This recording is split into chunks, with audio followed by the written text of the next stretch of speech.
Thank you for coming today, distinguished guests and dear colleagues and students.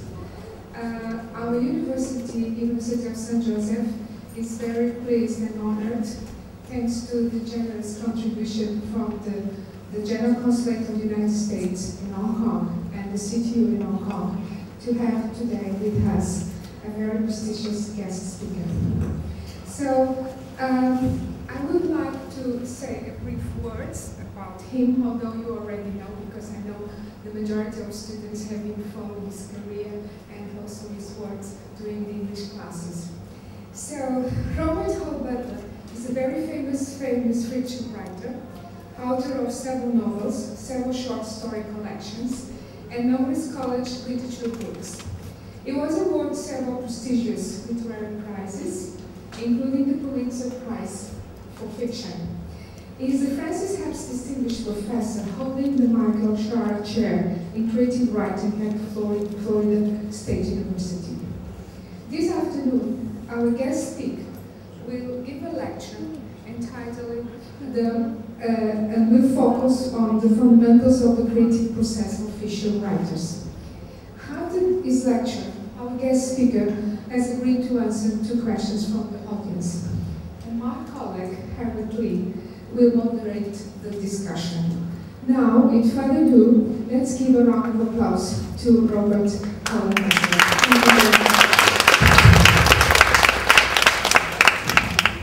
I have to congratulate you for pronouncing Epps and Shara correctly. I mean, maybe the first person ever to introduce me and pronounce those correctly. It's a pleasure to be here today. And I know initially I talked about,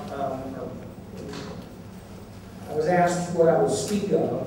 I gave you the title and the general topic of that I use, especially for people who are aspiring to create that kind of writing that I do, literary fiction.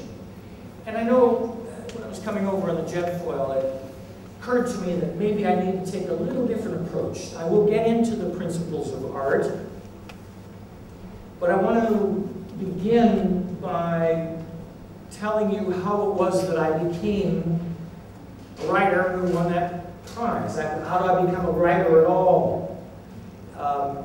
It gives you some insight perhaps into my country, into the educational system, and the way one moves towards such a goal. You don't just say, oh, I'm going to win a Pulitzer Prize someday, or I'm going to become a literary writer. That, some people do. But the irony is, if that's why you write, you will never do it. And I will talk a little later about why it is that people become artists. But first, myself, I grew up in a town of about 40,000 people called Granite City, Illinois.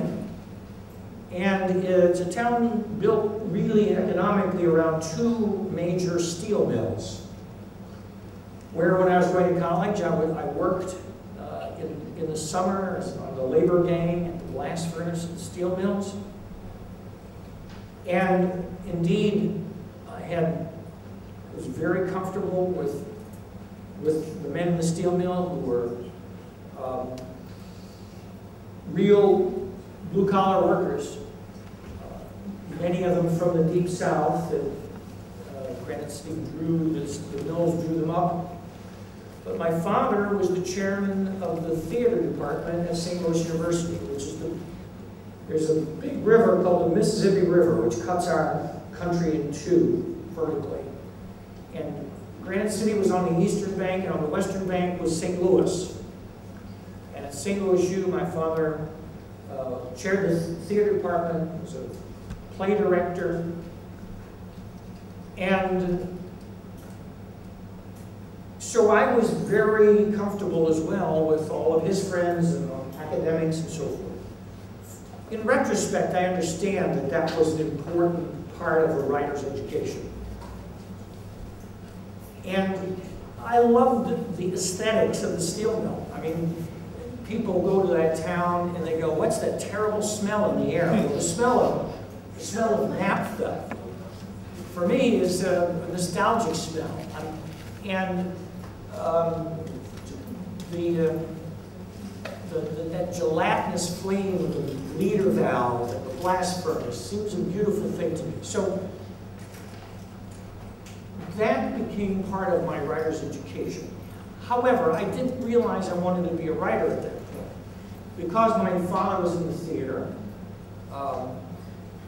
and had been an actor in his college day, I assumed I wanted to be an actor. Or not just assumed it, it was an ongoing desire, and I was pretty good at it. Indeed, then I graduated from high school, I've been in a lot of plays. I went off to a university in the Chicago area, up north of Chicago, a university called Northwestern University, and that is a very major American university for the theater. Evanston. Wilmette, yeah, that's Wilmette's a little farther north. And I had a great deal of success in my first couple of years at Northwestern, first 2 of my 4 years, as an actor. But at some point I realized that I really would rather write those words, somehow what I was beginning to see, the ways in which growing up with the horizon read every night from the blast, from the hot strip at the rolling mill, and with that smell in the air, with engaged in Granite City, Illinois. We had one high school with 2,500 people in it. There were a lot of different interesting people there, and I was fascinated by all of them. And so whatever was beginning to stir in me that involved objects of art, and certainly plays are such, I was not comfortable simply being the one who embodied someone else's creation. I wanted to write. But I assumed, because I was interested in the theater, that I wanted to write plays. And so I wrote plays there at Northwestern, and then I went off to the University of Iowa, which is a famous writing university. And I got a master's degree in playwriting. And I was a terrible playwright. I was really bad. And I should have understood why. Have you all looked at play scripts? You know what a play script looks like. Well, here was the key. My most impassioned writing was going into the stage directions. Now that's a very bad sign for the play. It meant that I was trying to control the lift of every eyebrow, the way the actors moved, how they spoke, and what the stage looked like, and so forth. Theater is a collaborative art form. It's collaborators. People work together. The final art object is not the script. The final art object is the performance of the play, with the actors and the production designers and the director's work and so forth.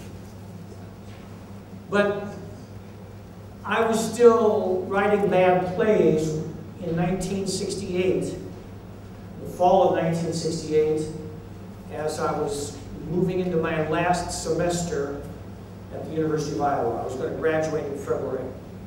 1968. There are a few of you here who know what a bizarre and intense and scary year that was.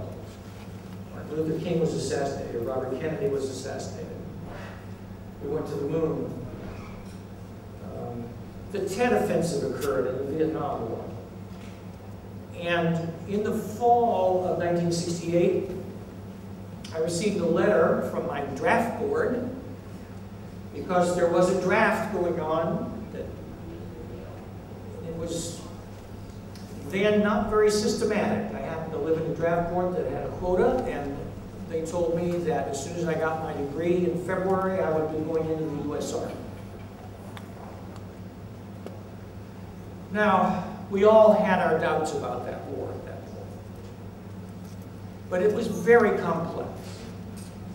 And we didn't have a lot of, short of exile, fleeing to Saskatchewan, we didn't have a lot of choices.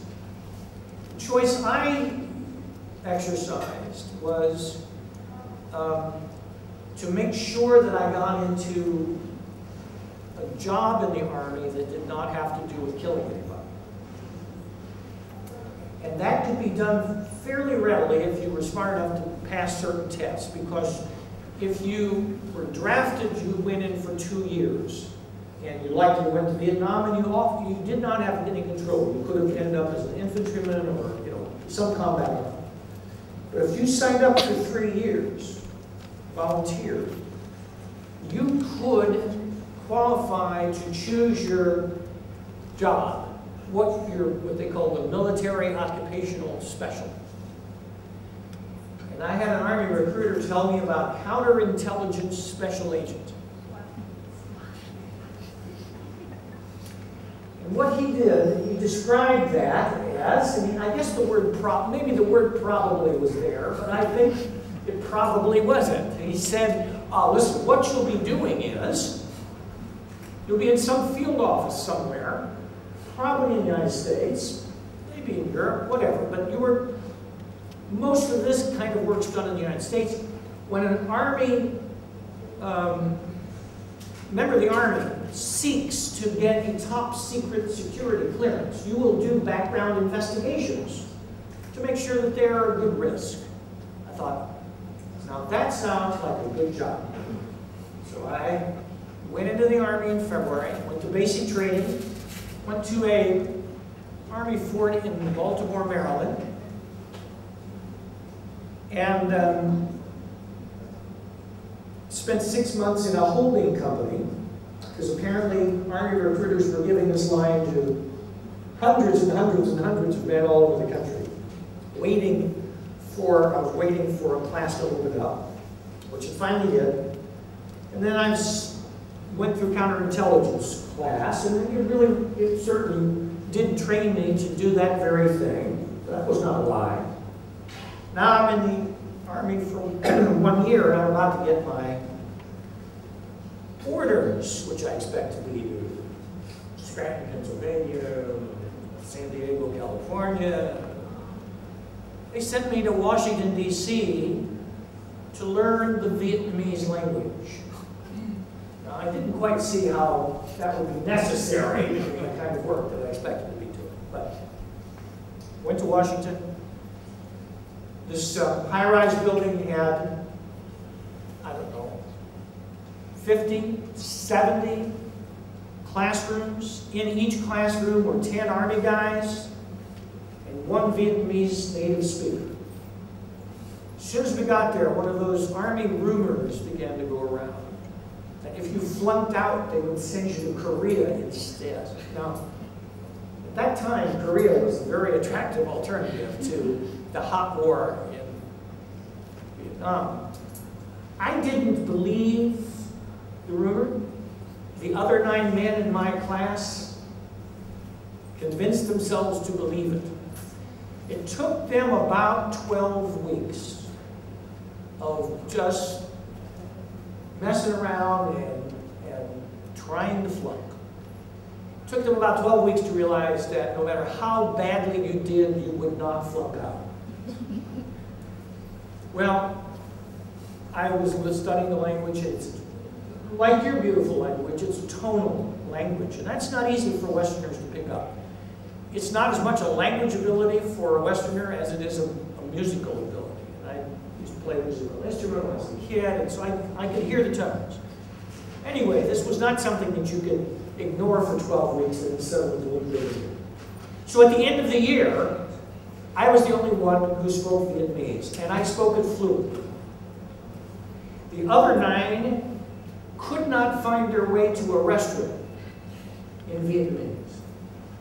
But all 10 of us were sent to Vietnam into jobs where we had to know the language. Now, if that same percentage pertained all the way down the hall, No wonder that war was such chaos. Can you imagine the mischief that was?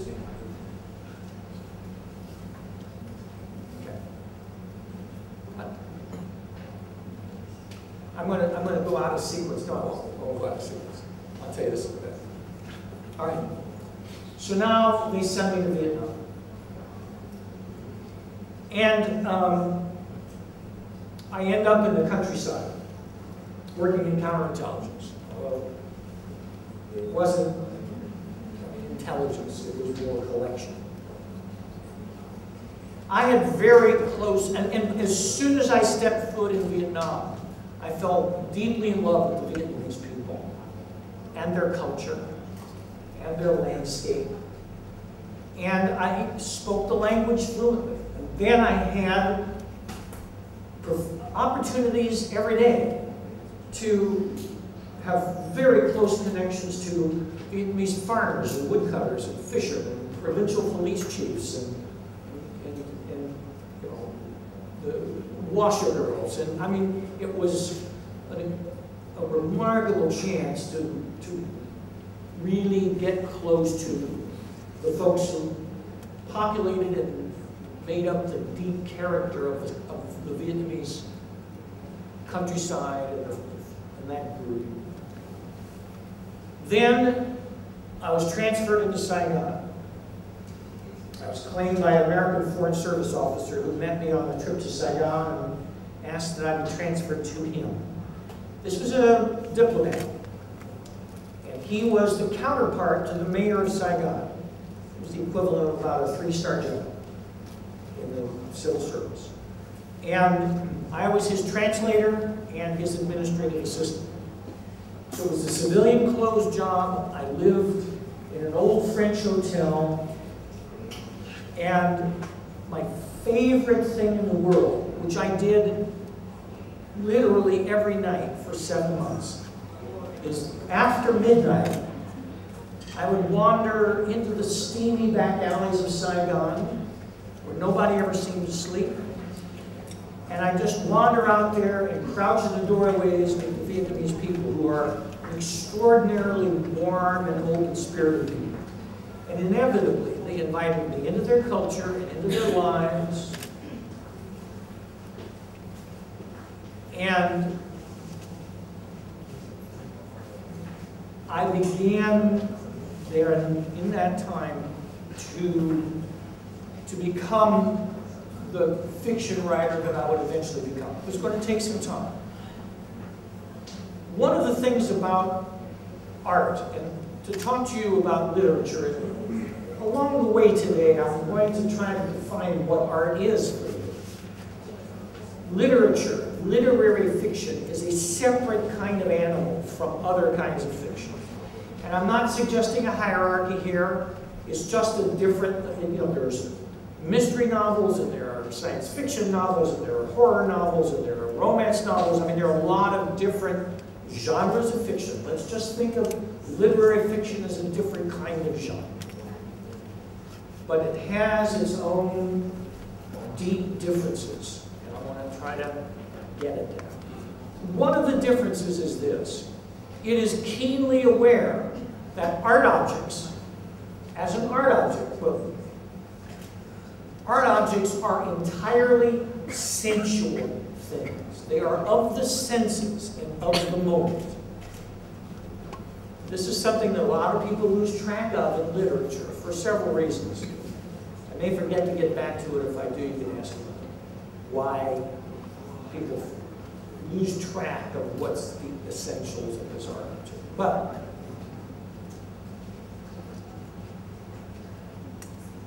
in the back alleys of Saigon, in that intense sensual experience, you know, just like I loved the smell of naphtha and working in the mills and the grit and heat of that, and also the clink of silverware and china in a reception at the university, which also has its own sensual there-ness.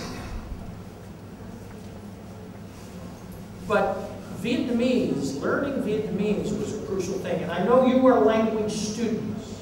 And so what I'm about to say, you probably already know, maybe even in these terms. But if you learn another language properly, you do not learn this word equals that word. It's not the equivalencies of words that you learn. What you do is you rename the world. Everything in the world has a new name. And if that tree in America is a cypress, but now you are living in a place where it is bog, how you respond, your sensual reaction to that thing is shaped by that. That deep connection between words and the sensual experience of life. It's elusive, it's difficult, but that's the crucial talent of the literary writer.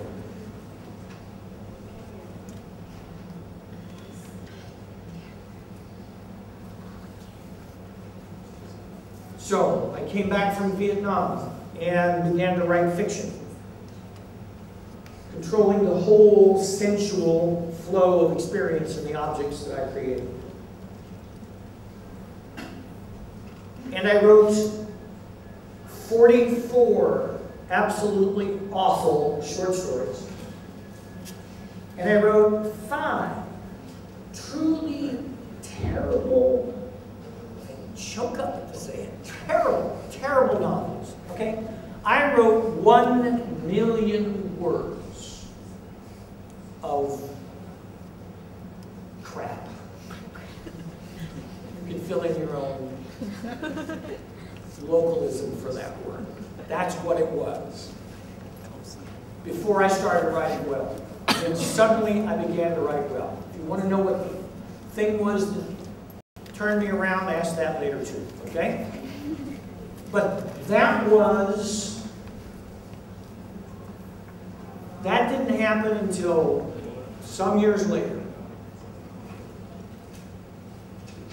And then I wrote 12 novels, 6 books of stories, and one of the books became Good Scent from a Strange Mountain, which won the Pulitzer Prize. But let's talk about this object now. I've told you how I learned the sensuality of it. And these objects are sensual. The reality of art objects is that, let's put it in terms of fiction. You are not meant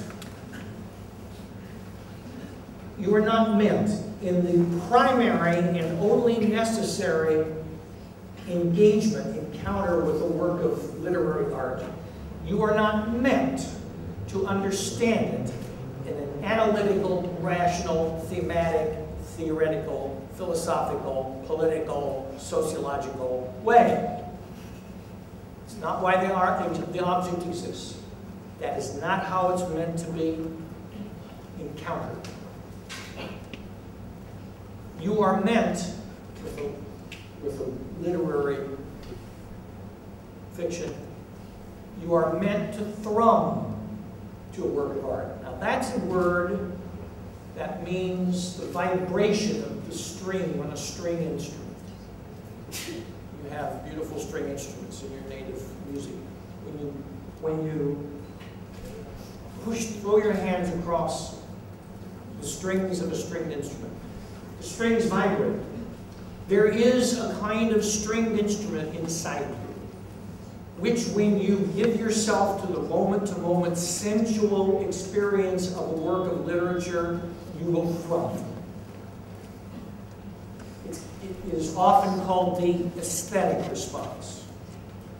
And that is the primal response of literature. I've been teaching creative writing for 27 years. In graduate programs of creative writing, I give a PhD in creative writing. My school does at Florida State University. So oftentimes the students in my workshops have Master of Fine Arts degree. They all do. All the PhD students from august institutions. I find that they know these people, they know the second through the 10th things about being an artist, and they don't know the first thing about it. And that's what I'm talking about here. The first thing is, art does not come from the mind. Art does not come from the rational, analytical faculties. Art comes from the place where you dream. Comes from the unconscious. It comes from your white-hot center. And this is the crucial thing, because they're all writing from their heads. All writing from their heads, reeling it into being. And it's the antithesis of art.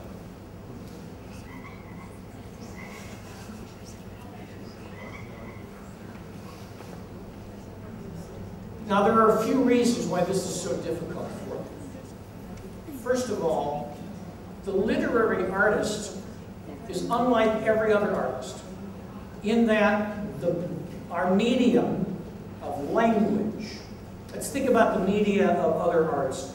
Color and form in painting, movement in dance, sound in music, literally moving pictures in the cinema. Those art forms, the media, are irreducibly sensual. You have to create an object of the senses. No matter how much you think about it, no matter how many ideas you have about what you're doing. And if you do, it's going to affect the quality of that object. But the object itself has to be of the senses. Nobody gets confused about that. A work of literature is exactly the same. It is an art object. But our medium is language. Language is not irreducibly sensual. On the contrary, well, all words have sound, but that is immediately overwhelmed by meaning. And the meanings of most words are conceptual, abstract. Look at the paradox of this moment. I'm telling you emphatically that you have, if you're interested in art, and by the way, and even as a reader, I know not very many of you have the ambition at the moment to be artists. Although, at your age, most of you, you don't know if that will be true or not. You do not choose to be an artist, it chooses you.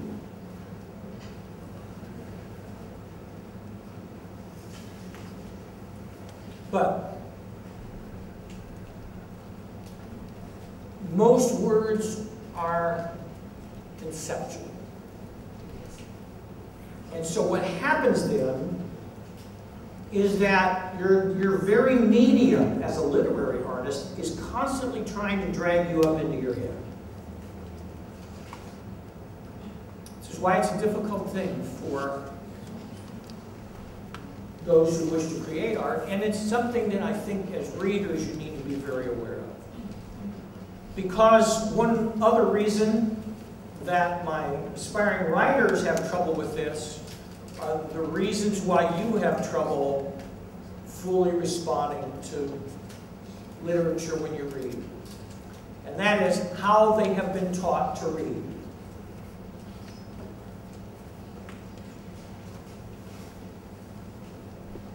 So many literature courses, I would venture to say most, I would venture even to say the vast majority. And the higher you go up the educational food chain, the worse this phenomenon gets. You are given the impression, sometimes quite intentional, that the artist, the creator of the novel or the short story, and I'm talking just about those for now, but it's true of other art forms too. But you are given the impression that the creator of the novel or the short story is rather like an idiot savant. Now, you may not know that term. You remember the Rain Man in that movie? The Dustin Hoffman character was an idiot savant. The idiot means you're very low IQ. However, the savant, you are, which is like savvy. You know something. You're able to do something instinctively that's very advanced. In that case, he could do extraordinary mathematical problems in his head. Well, that's what the impression you get of the writer. Because the writer of the novel or the short story created that object, but really wants to say analytical, theoretical, philosophical, political, sociological things. What does the story mean? You're asked in literature courses. And the answer we know will be the answer, the stuff of those analytical papers you wrote. What's the theme? What are the symbols? What theory does this have? Even worse, what is the author trying to say? How many times have you heard that? Trying. Hasn't said it yet until we, as scholar, teacher, critic, informed reader, we translate it into abstraction.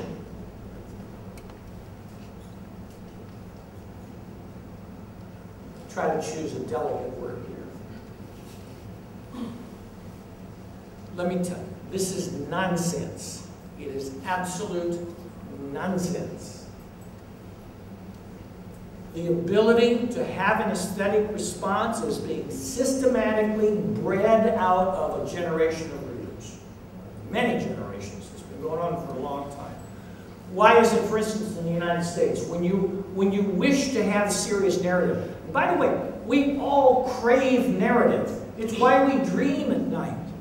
The only way we know, even when we have lost conscious, willful control of our inner life goes, let me tell you a story. We crave it. And many people crave serious stories. And when they do, they tend to go to the movies. Or Netflix a movie. See a movie on television. I pick that. Why? Because so few people have been messed up by film appreciation courses. If you took a film appreciation course for every literature course you've taken, you would go into a movie, you'd sit down, the screen would come on, a bird would fly by, and you'd go, what does that mean? What's that a symbol of? Seriously?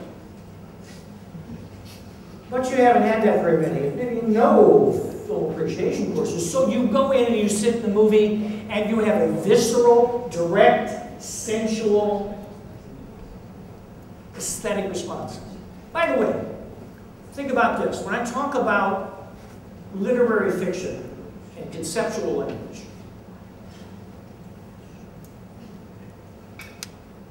and conceptual language that just strives to get into the work, it's like abstracting. You know, you label emotions. When we have an emotion, we do it through the senses.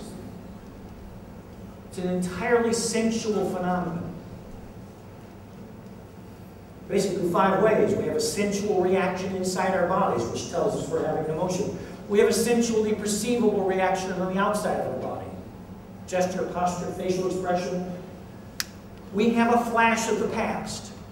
And it comes to us like a little daydream. It's not like an analysis of the past. We see something again or hear it. We have a flash of the future. Something that hasn't happened yet, but we desire it or fear it or otherwise anticipate it. And there's a thing that I call sensual selectivity. Henry James once said that landscape is character, meaning our emotional selves. There's 100 different cues, more, 400 sensual cues around us at the moment. But at any given second, only a very small number of them gets into your consciousness. How is that done? It's chosen by your emotion. So which sense details from the landscape around your characters you put into the work, or as a reader, if you're attentive to what the sense details are, you will get a sense of who that character is, if it's good writing.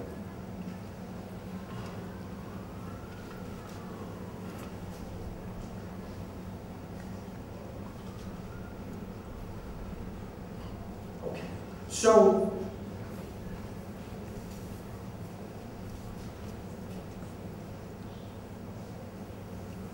the language is a problem for us, for writers, and how we are taught to read. Now, by the way,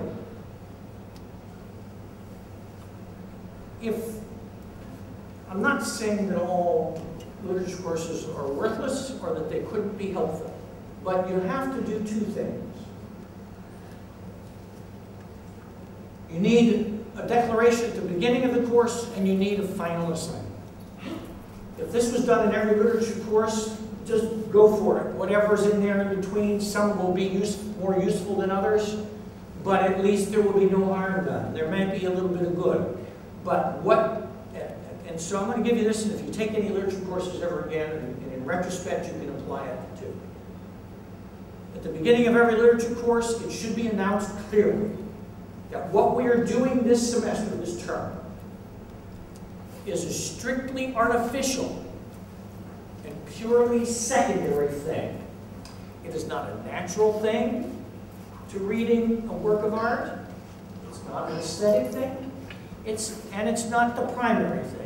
It's artificial, it's secondary. But we will do this artificial and secondary thing, and indeed we should. Why? To tune up the instrument inside you which thrums. We'll add some new strings in the upper and lower registers. We'll tune all those strings up to perfect pitch, so that when you encounter a work of art after this, you will thrum more harmoniously and completely to it. Great. As I say, there will still be some literature courses that will be better for you than others, but that's okay, no harm done, except at the end of every literature course, this has to be the last assignment. Give it to yourself if the teacher doesn't. The last thing at the end, the teacher should say, now that we have done this artificial and secondary thing, to tune up your thrumming instrument, your last and most important assignment is this. Forget everything we said. Don't do this anymore. If you do, if the next work of art you read, you open the book, and as you read, you go, what's that symbol? What's the theme here? What's the theory lying under that passage? What's happening? You've gone up into your head. You're not reading at all. You don't have a clue as to what the essence of that work of art is.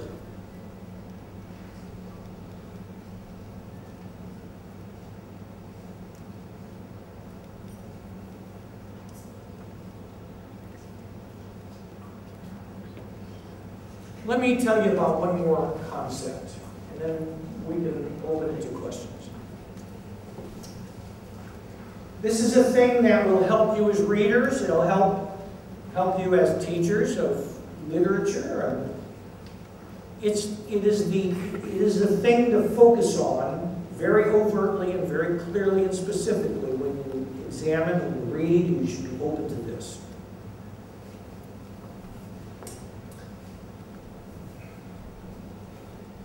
Interestingly enough, the people who aspire to create works of literature, virtually everyone who's come before me, before I get my hands on them, has lost track of this thing. And yet it is at the essence of what narrative is about. The people who write genre fiction have never lost track of their equivalent. It's not quite the same. It's quite different in a certain basic way. But their equivalent of this, they have never lost track of, and that's why they're still read. Or they're read in much larger numbers. I mentioned that various art forms have certain characteristics. Form and color and painting, and movement and dance, and so forth. There are things without which you do not have an art form. In literature, there's language we've talked about, but there are three more things. All fiction is about human beings. Even Kafka's Cockroach was really about human beings. I've written in the voices of parrots, and I've even written in the voice of furniture. I wrote a book called Tabloid Dreams, and one of them is a story, kind of a tabloid type headline is the title of the story, Titanic Victim Speaks Through Waterbed. So I've written in the voice of a waterbed, okay? But it's still about human beings, and my students understand. Secondly, it's about human feeling. Even when my students are writing from their heads, and one way that shows itself is that they use too much abstract, analytical, interpretive, summarizing, generalizing language, okay? But even when they're abstracting and generalizing, what they are doing it about is the character's feelings, so they understand this. But this third thing, they've lost track of it completely. Fiction is a temporal art form. That means it exists in time. Poems don't have to be set in time. You can have a poem about a chair. And time isn't really relevant to the experience of that. They're also objects on the page. Because the line length is usually part of the poem. But if you let the line length run on and you turn the page, you are, as they say in old fairy tales, you are upon a time. It is a time-based art form. And any Buddhist will tell you, this is one of the great truths of their religion. As a human being with feelings, other two things that fiction's about, you cannot exist for even 30 seconds of time on planet Earth without desiring something.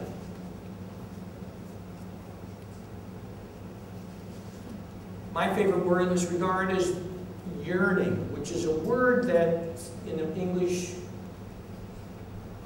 suggests the deepest level of desire. Yearning, desire, goals, objectives, these are all the same thing, but there's a sense of hierarchy there in terms of how deep it goes. Yearning is what drives literary fiction. You look at the genre fiction, the entertainment fiction, mystery stories. It's built in. There's a mystery. The main character has the goal of solving the mystery. Romance. The woman or the man has the goal of winning the man or the woman. Or the woman or the man. War novels. You know, you've got the goal of winning the war. Horror novels. You've got to escape the monsters and kill them and so forth. There's always a goal. In literary fiction, oh my gosh. I have read thousands of student manuscripts over the years. Almost none, virtually none of them, have a manifest yearning in the story. They've got characters who have problems. They've got attitudes and opinions and a voice and a sensibility and a point of view and a vividly evoked world around them, perhaps, but you add all that stuff up together, and it does not automatically yield yearning. Or, to put it another way, the dynamic of desire. You think about fiction, and you think about plot, right? That old craft term. What is plot? Plot is yearning, challenged and blocked and thwarted. It's at the heart of all narrative. And the one thing that my students tend to give me, and which, by the way, you're going to find in stories and books that get published and that you read and that leave you flat. That it's really about a character with a problem. And the work just kind of articulates in various ways the problems that the character has. It's not enough to drive healthy marriage. You know, and you've got a problem implicitly. I don't want to have the problem, but it's passive. So that is a crucial concept to fiction, and one that you need to pay attention to in your reading. As a matter of fact, remember James Joyce coined the term, or appropriated the term from the Catholic Church, which was epiphany, which literally means a shining forth. And Joyce says that all literary fiction moves to a moment at the end of the story where there is an epiphany, that there is a shining forth of some aspect of the human condition in its essence. And I completely agree. But I'd say to you that there are two epiphanies in every good story or novel. There's the one Joyce talks about, and there's one that occurs very near the beginning of the work. You know, you start reading a work of fiction and you don't know exactly where you are, or who the character is, and so forth. And then at some point, there is a little flash, and you understand what that character wants, what that character is after, what that character yearns for. And it's not because the author has just said it. It's because it was in the DNA, the essence of every moment-to-moment sensual decision for you. So look for that first epiphany. All right, those are some thoughts on what these art objects are. There's so much more to say, but I'd like to deal with your questions, and happy to talk about anything. Well, I know that some of our colleagues have already assigned questions from their students. I think prepared questions may be a little bit better than the unprepared questions. So, Melissa, the father, have some students who have questions pre-prepared. My question is, what's the difference? Compare and contrast, please. Telling stories versus writing stories, A. And since most of these students are learning English as a second language, and I got a feeling that the challenge is really their speaking ability. Being able to tell the story is probably stronger than being to write the story. So, if you could compare the telling of stories, the writing of stories, and particularly for people who need to become better at the writing of what they're thinking. Right. I used to teach, before I won the Pulitzer Prize, I taught at a university in Louisiana. And I have this great job now. I'm the Dow Chair.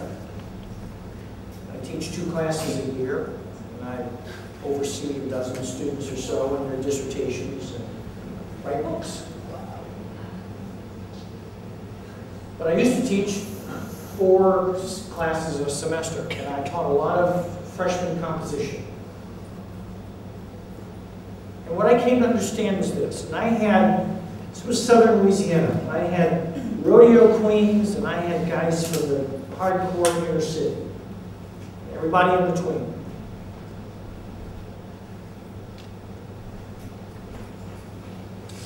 And they all wrote terribly. I'd do a first essay, and they just let them write it. And I would circle all the grammar, punctuation, all that stuff. And they'd have 50, 60, 80, 500 words, circles. And the writing was awful. And I tell you why. Again, it goes back to how they're taught. Everyone who sat in my class has never been allowed, much less encouraged, to write in their own natural oral voice. They have been forced to take on artificial voices. They've been forced by the kinds of, and to some extent you have to do this to just kind of be exposed to forms of language and new words. The exposure's fine, but that's all they ever got. And they were never told, all right, now the only words that you really have command of are the ones that you've forgotten in some kind of rational way.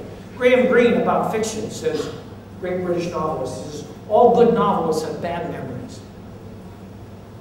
He says, what you remember comes out of journalism. What you forget goes into the compost of the imagination. You know what compost is? That's the stuff in your backyard. You throw your old coffee grounds and your garbage into that. And 6 months later, it dissolves itself into something that will never be recognized as the essence of it. Well, that's a good thing about your artistic unconscious. But that same place is where your natural voice comes from. It's the voice you naturally use. And they were writing badly because they had been forced all their lives to sound like little miniature political scientists, or little miniature anthropologists, or little miniature sociologists, or little miniature philosophers, or scholars. So I threw out all the, comparison and contrast themes, and all that stuff. And we only wrote personal essays until they all found their natural voice. And they were encouraged to talk to the page. All good writing has to do with the ability to talk to the page in your own most natural voice. Now you will expand, once you have a grasp of that voice, you will expand the level of moment-to-moment detail that that voice uses. You're not going to sound like you sound across the dinner table. But it is the voice, the syntax, the tendency to certain words, the structure, the rhythm, the tone of the work. Until you are a master of your own natural oral voice that you're able to speak to the page, you cannot be a good writer of any kind. And so I even had them, in search of their voice, go at the end of the night, evening, slide into bed with your significant other, or sit in the living room with your mother or your father or whatever. Somebody you feel really close to. Somebody you have a deep, intimate kinship with. Somebody that you speak to as naturally and directly as you do to anyone. And have a little tape recorder. Tell them what happened to you today. Do it again and again and again until you're really natural and you're both forgetting about the tape recorder. And when you're talking fluently and naturally, then take that moment, that tape, and transcribe it. Look at what your voice looks like on the page. That's very close to the voice you should be writing. Get command of that, and then, if you're in command of your natural voice, our natural voices can be mimics, and they can be flexible, and they do. They express all kinds of emotion. Somebody you're close to, your best friend, someone you love, when you're intimate with, they don't have to say, I am jealous, or I am angry, or I am pissed, or I am horny, or whatever. You know. They could be talking about the tea. They could be talking about anything. And you know that you're beginning to pick up the emotion. These voices are very flexible. They're very complex. By the way, within 2 or 3 themes, I didn't say anything about grammar and punctuation yet. But the interesting thing is that as those folks found their own natural speaking voices and began to write through those natural voices, guess what? Much of the grammar, spelling, syntactical, even punctuational errors cleared themselves up. But a lot of those errors were induced by the fact that they were speaking in voices that were not their own. My question has to do with your 44 terrible short stories and your 5 horrible novels. What was the key that made the writing become? I had a dream about Richard Nixon.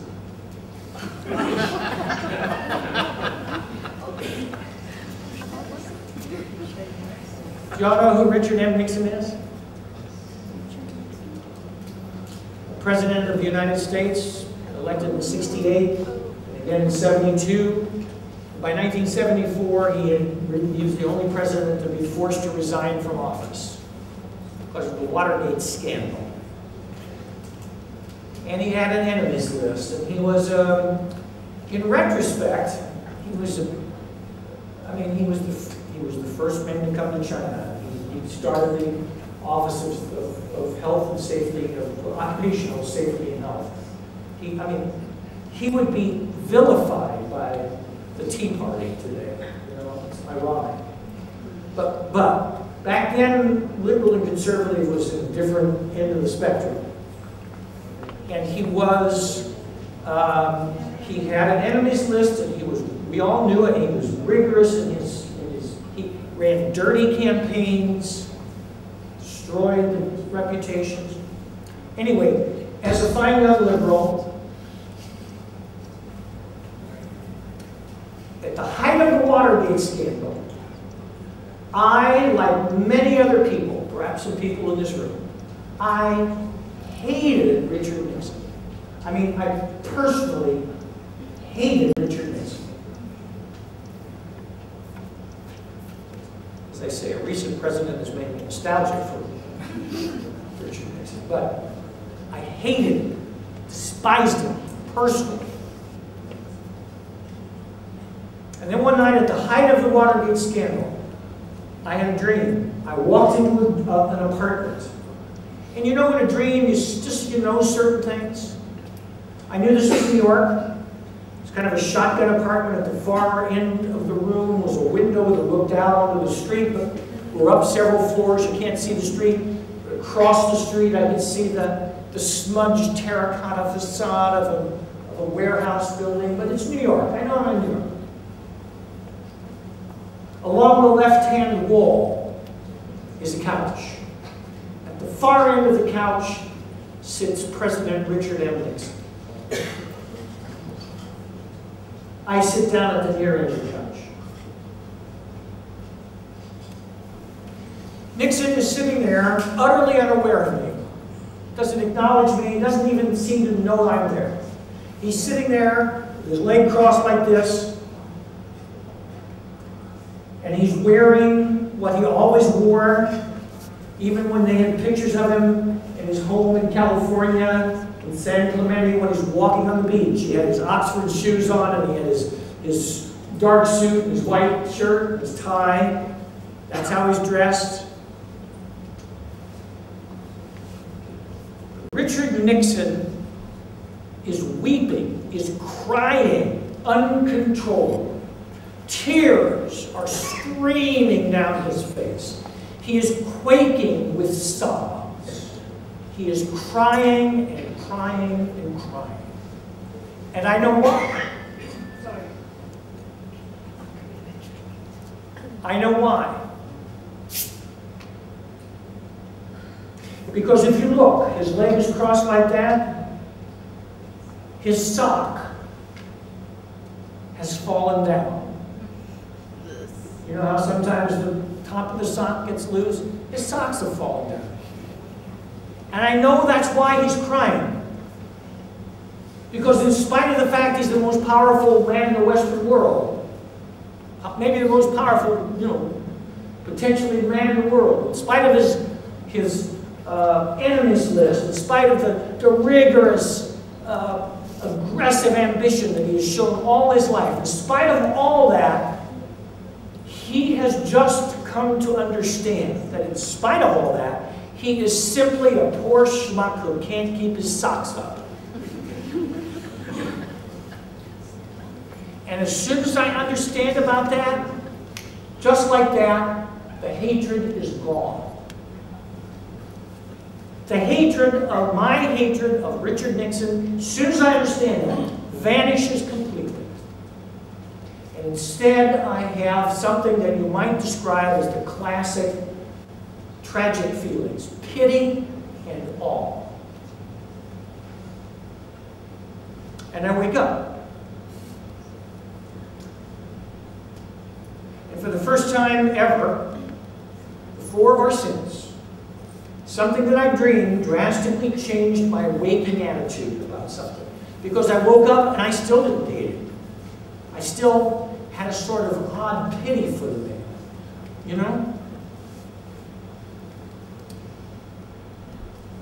And later on, it's actually just because I've always been asked that question, what, you know, you wrote badly for so many years and so much, then you suddenly wrote The Alleys of Eden, my first published novel, and it was really good.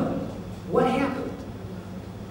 I realized only a couple of years ago that that dream happened because I started writing really well soon thereafter. And if you look at the dream, some of the things I've been talking about are there. First of all, it didn't, this idea, this feeling about Richard Nixon, I'm saying pity and awe now, but that's not what I thought in the dream. I just felt that it, you know, it was not, this insight did not come from ideas. It came from a man in a suit, in an apartment on a couch with socks falling down, crying. It was in the moment, in the senses.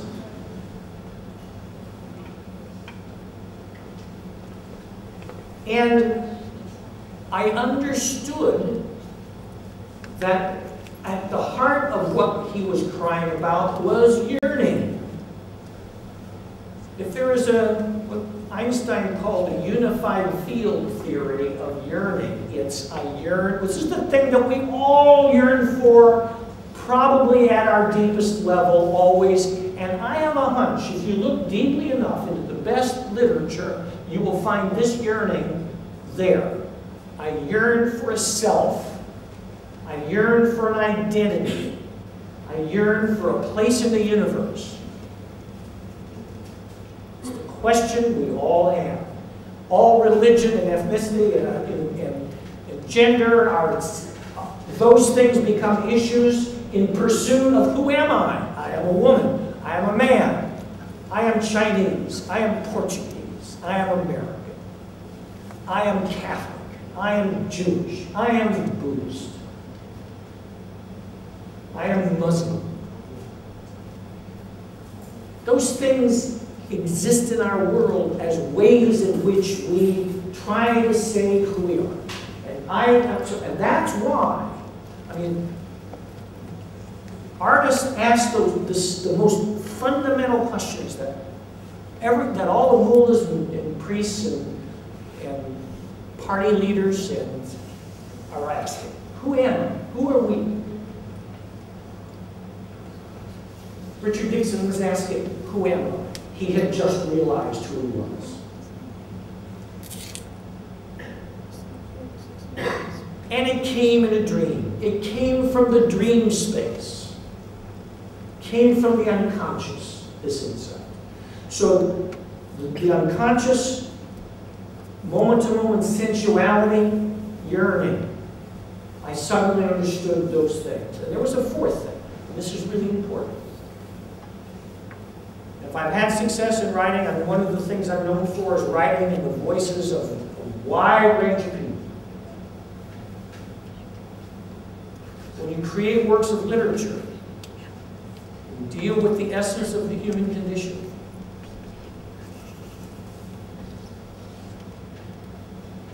And you put characters who implicitly represent all of us into motion, wanting things, and things happen to them as a result. You cannot avoid creating a world in which right and wrong at least in terms of consequences, is suggested. In other words, you play God. And if you play God, you better be a compassionate God. You cannot hate anyone if you want to be a great artist. You have to be inclined, impelled to feel into, empathize with all of your character. And as soon as all that became clear in that dream, I began to write.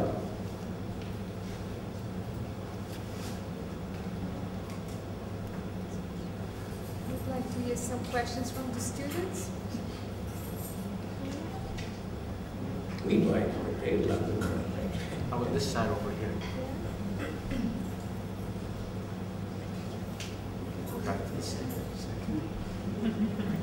Yes. I want to ask, when did you start writing your first book and what's the name of it? Well, my first book, let's ask if, do we mean my first terrible book or my first good No, book? your first best book. My first good book? Yeah. I started writing my first good book, let's see, it was published in November of 1981, coming up to my 30th anniversary of starting to publish Mill. Wow.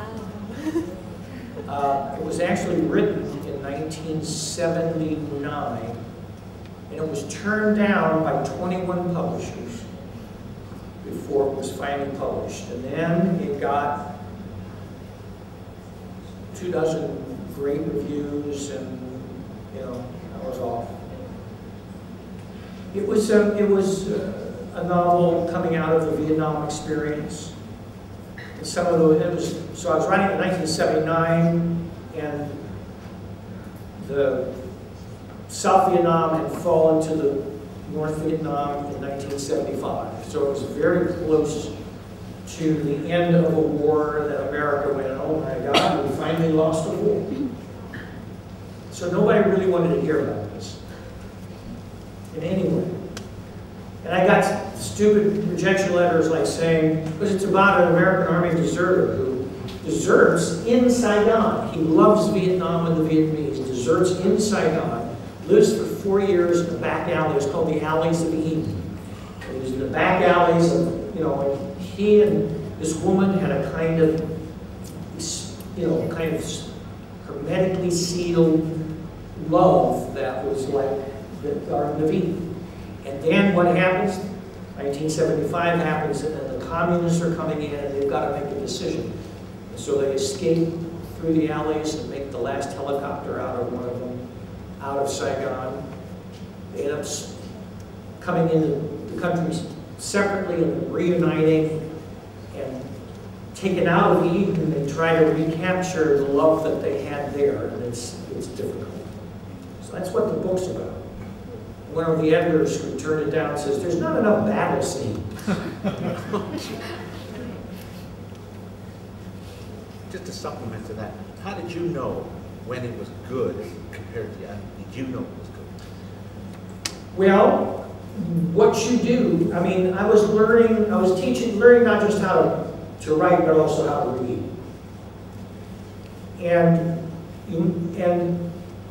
And by the way, this is how, in my aesthetic and the way I teach, how you do, there's another thing that messes up writers is that they learn craft and technique only. They go through they go through 7 years of creative writing workshops, and all they ever learn is craft and technique.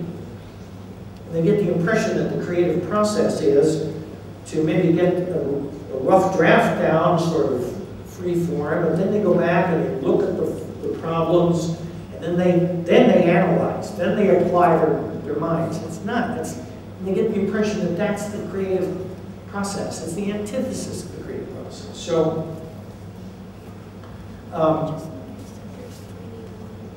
what rewriting is under what I'm saying is, and this is how I knew I wrote a good novel, is that you let the word cool off enough distance from it that the Graham Greene good bad novelist memory, good novelist memory kicks in, and you reread your work, and you're not like you have amnesia, you know you wrote it, but you are distant enough that you can go thrum,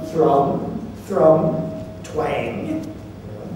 When you hit the twang, instead of applying rational, answering two questions in parallel, you instead of then becoming analytical, you take that passage and you redream it. Rewriting is redreaming.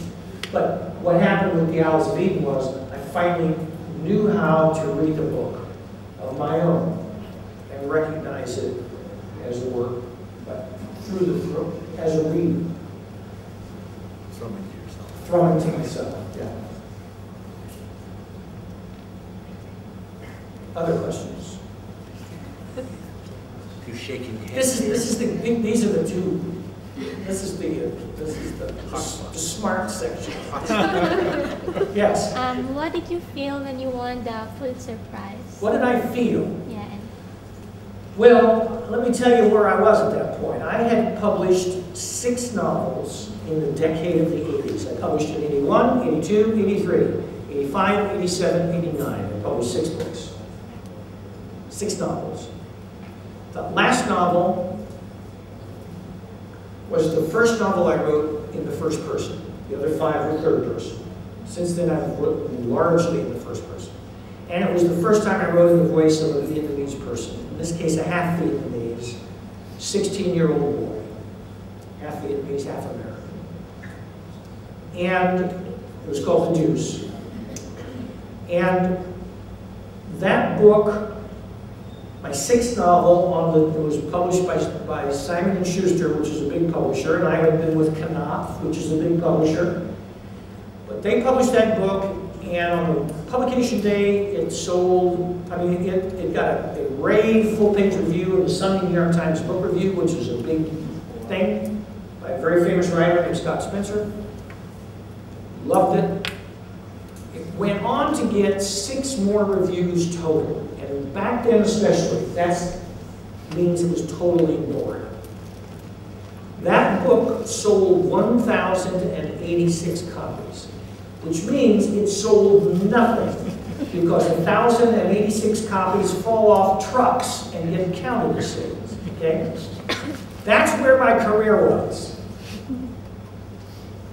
My editor at Simon & Schuster got fired. Not just because of me. He went over to a new publisher named Henry Holt.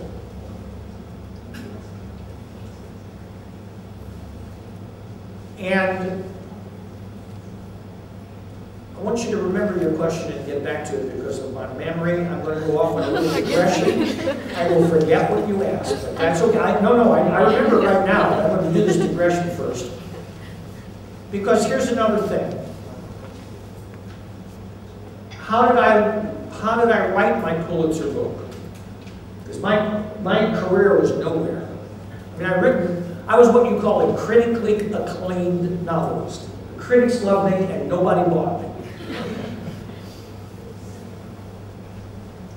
My 5th novel, called Wabash, The Deuce was the 6th. My 5th novel, I had almost never gotten a bad review, but I got a bad review on National Public Radio from a guy named Alan Chuse, who reviews books there. A really stupid, bad review. And so I suddenly had a literary enemy. And you know, I spent a lot of time, I wish I could meet him at a party and tell him off, or whatever. But at some point, because I already learned about Nixon and so forth, I went, you know what, I cannot live the rest of my literary life, because if I write books that are special and original, people have got to misunderstand them, some people. I cannot keep an enemy. And I was the editor, I was the only fiction writer in a master's program at East State University in Lake Charles, Louisiana. And I had control of a budget. I could bring in 4 writers a year to give a reading. And I knew that Alan Chuse was a kind of aspiring novelist as well. He wasn't just a reviewer. Although he didn't publish with very big publishers. He was some publisher in Utah. So I went, okay, I called Alan Juice. Hello, Alan, this is Robert Olen Butler. You know, go.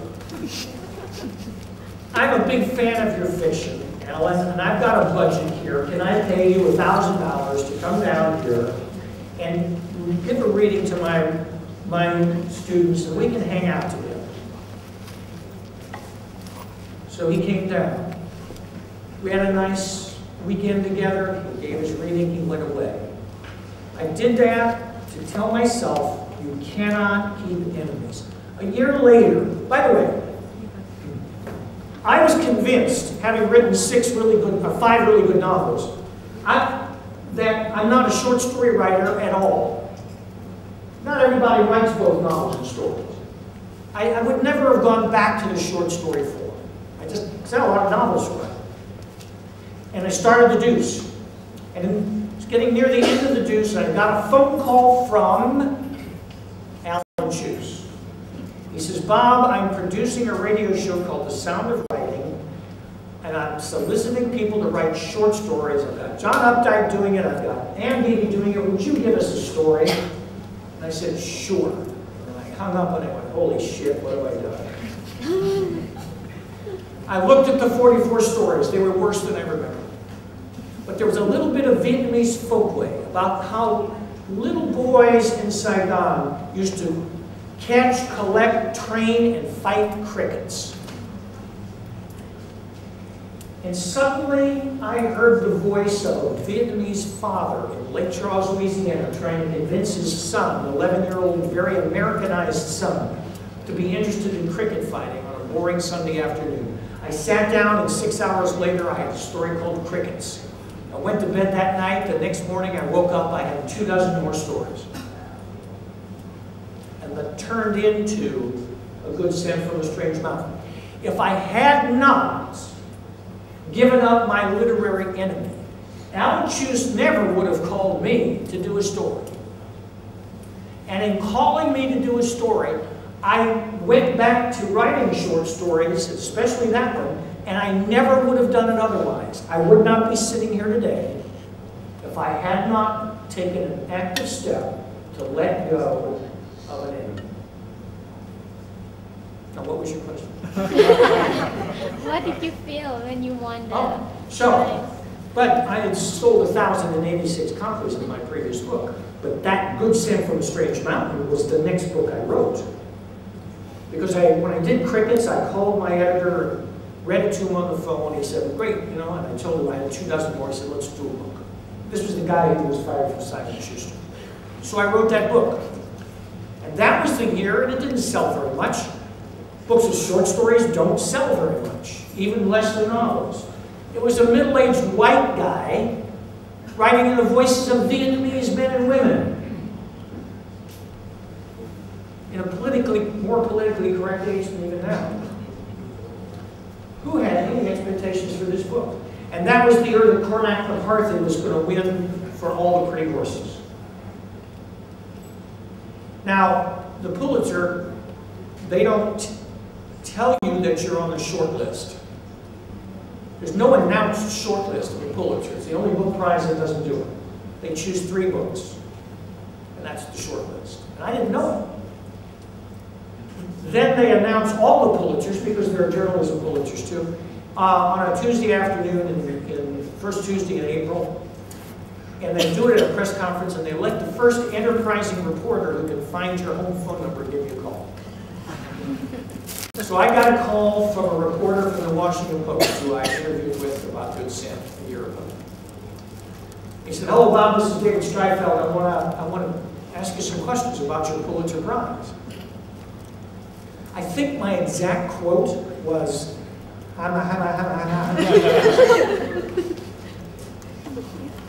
Now, it was an absolute, total surprise. On the other hand, just cosmically, some things happened that, you know, set that up. It's time to conclude. Thank you very much for such a